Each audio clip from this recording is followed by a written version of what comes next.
Siya A. Baloha from BSN 1-19. So for today, I will be assessing the abdominal examination. Abdominal examination is conventionally split into 4 different stages, which is inspection, inspecting the patient's visible characteristics of their abdomen, and next is auscultation, listening of the abdomen with a stethoscope, and palpation, palpating the abdomens of the patient, and lastly is percussion, tapping of the patient's abdomen and abdominal organs. So abdominal examination is important to get more information that could indicate what is causing the patient's symptoms of their abdomen. So for the materials, of course, we need a stethoscope, tape measure, and a marker. After that, we will be performing hand hygiene for us to prevent the spread of microorganisms.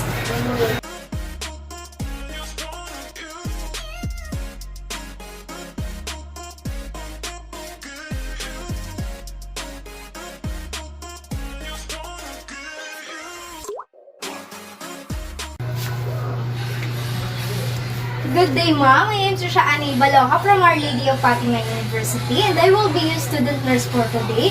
So may I know what is your name? Journaling Aldo. Okay, and your age, please? 16. Okay, how about your birthday po? January 16, 2007. Okay, thank you. So how would you like me to call you po? Journaling na lang. Okay, so Ma'am Journaling, for today we're going to assess your abdomen to check if there are any abnormalities or problems when it comes to your gastrointestinal or your abdomen. Will that be alright? Okay. Okay po. So, is it okay if I close the door and window so no one from outside will be able to disturb you for doing the assessment? Yes, please. Okay, just a minute.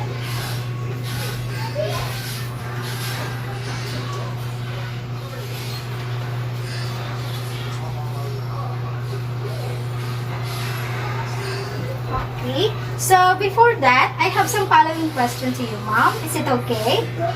Yes. Okay, so do you feel anything right now, like any pain in your stomach, or are you uncomfortable? No. Okay, no. Do you have any past health history, such as incidents of abdominal pain? No. Okay, so that's good to know, no? How about diarrhea, Ma'am? Do you experience that one? No. Okay, so thank you so much po. Now, position the client in a supine position with arms folded over her chest or by just lying at sides, and then place a pillow underneath the patient's knees. This position ensures abdominal muscle relaxation to avoid putting additional pressure on the patient's abdomen. So, I'll begin inspecting your abdomen first. Begin with the inspection of the abdominal skin characteristics. Assess for abdominal skin temperature, color, note for any vascularities, stretch marks, and also note any scars, lesions, or rashes. And observe the abdominal contour. Check if the abdomen of our client is flat, round, and bulgy. Check for symmetry if unequal size. So now I'm inspecting. As I can see, it is symmetrical, flat, and I don't see any rational lesions, and your umbilical, which is normal and good. Okay, now Ma'am Journaling, can you take a deep breath and hold it for a second?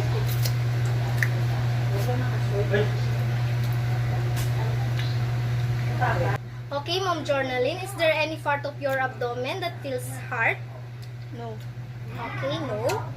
So if the client says yes, validate the information given by the client to verify more and use a tape measure. Put the tape measure around the abdomen of the client. The ends will be on the top of the navel. Measuring the abdominal girth may vary in measurement.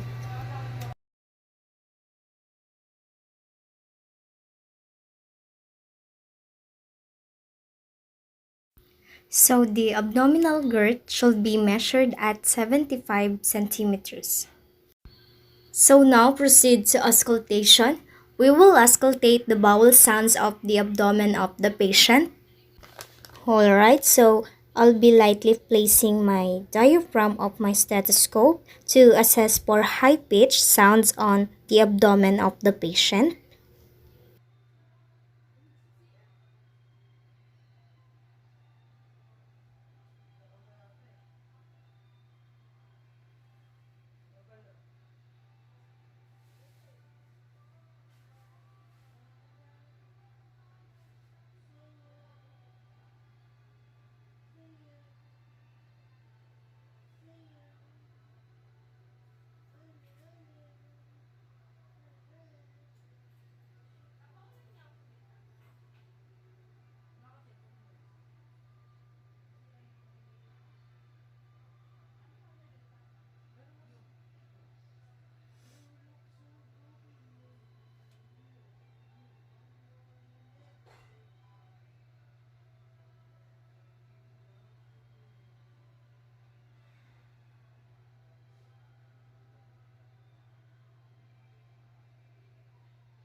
So for the vowel sound, it is normal. And for the vascular sound, use the bell of the stethoscope over the aorta, renal arteries, iliac arteries, and femoral arteries. Listen for the bruits if it should be absent.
So in the vascular sound, I don't hear any friction sound, so which is good and normal.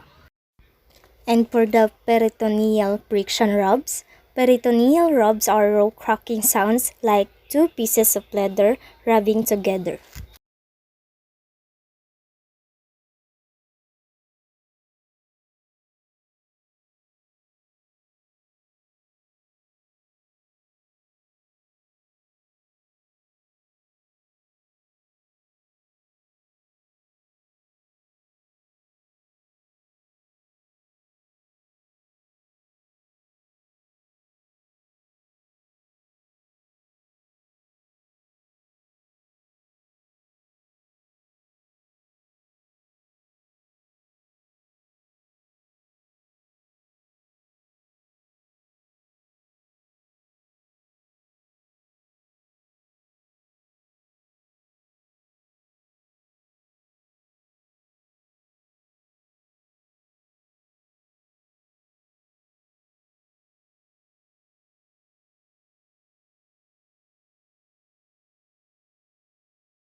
So it should be absent.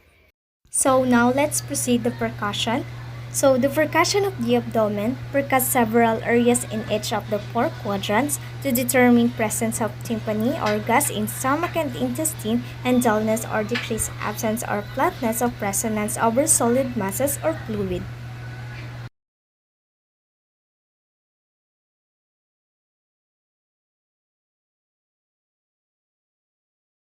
Okay, so it is normal.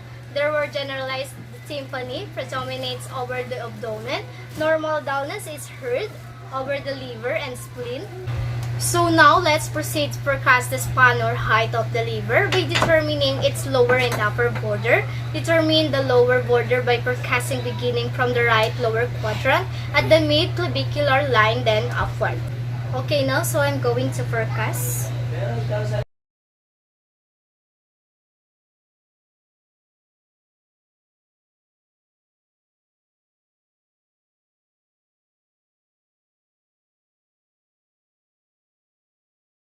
Now let's assess the descent of the liver.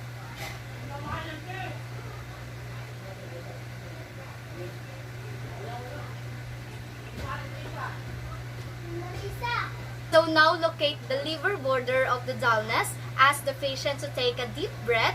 Observe the descent of the lower border of the liver, dullness below the costal margin, and deep breath inspiration, and perform the percussion. Ask the patient to exhale afterward. So let's take a deep breath. Exhale. Okay, so it is normal because the finding on deep breath inspiration, the lower border of dullness may descend from 1 to 4 cm below the costal margin. So now let's percuss at the upper border of the liver. Locate the upper right chest at the mid-clavicular line, then percuss downward. Mark the point where the changes from the upper right chest or the lung resonance until liver dullness is noted. Okay, so I'm starting percussing.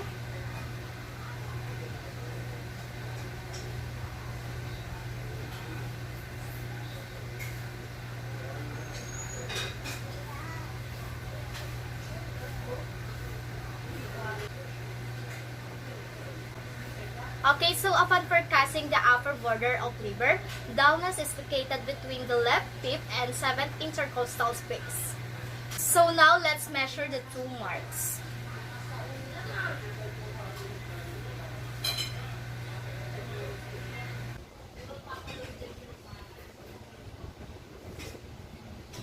So the liver span at the mid-clavicular line of my patient is about 9 cm. This is usually greater in men and taller guys and shorter for the shorter clients. So now repeat the percussion of the liver at the mid-external line. Now I start to percuss.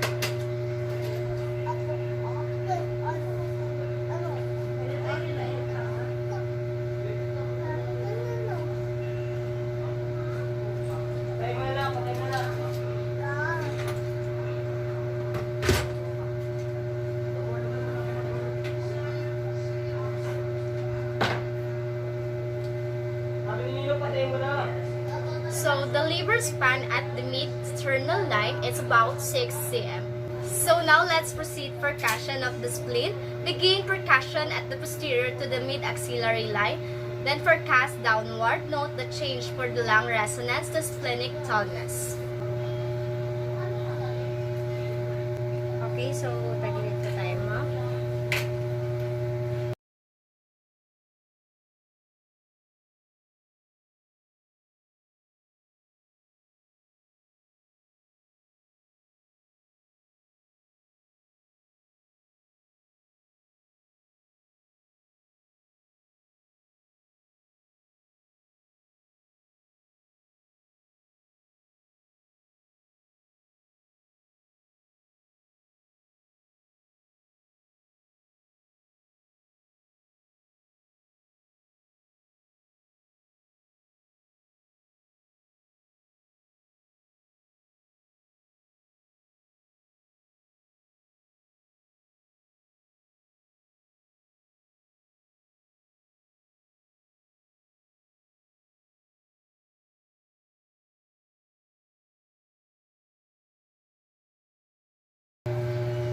Okay, so it is normal because the spleen of my patient is about 7 cm wide near the left, then rib and slightly posterior to the mid-axillary line.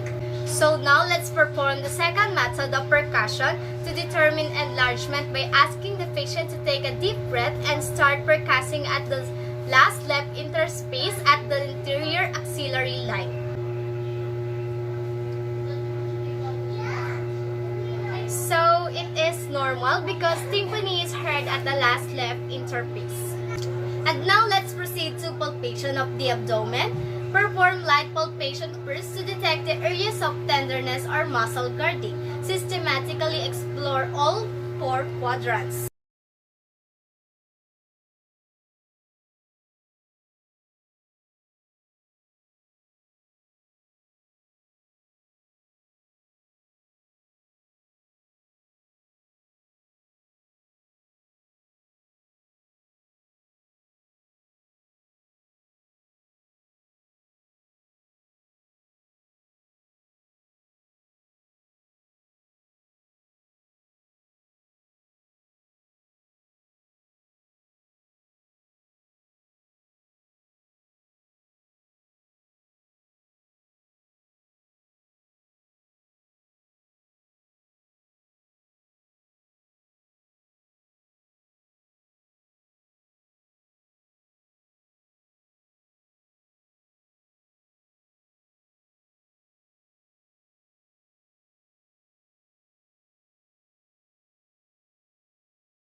Okay, Ma'am Journaline. So, thank you so much for your cooperation. And now the procedure is done. I'm just going to take all of my findings to you. Okay, so for your abdomen, all of your findings is normal. I don't see any abnormalities, tenderness, and irregularities on your fourth quadrant and on your bowel movement as well as your vascular sound, which is good and normal. Okay, so thank you again, ma'am, and have a nice day. Thank you din po.